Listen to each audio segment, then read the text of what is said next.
device's aim is to change the load going through the foot. Now, all shell properties will change the load at some point, but we would recommend the stiffer shell devices to change the load more efficiently. So our default functional device shell type is polypropylene. And polypropylene is cost effective and it's durable.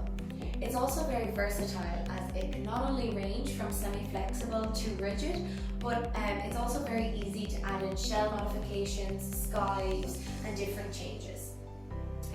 Another example of functional devices is our Carbon Fibre range. One of them is our XT Sprint, and this is very popular with the athletic population. XT Sprint is very thin but still has the stiffness. As well as that, it prevents rotational forces, but it still has that spring in which the athletes really like.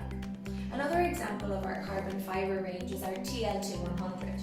This is our most rigid shell and we really recommend it for heavier patients.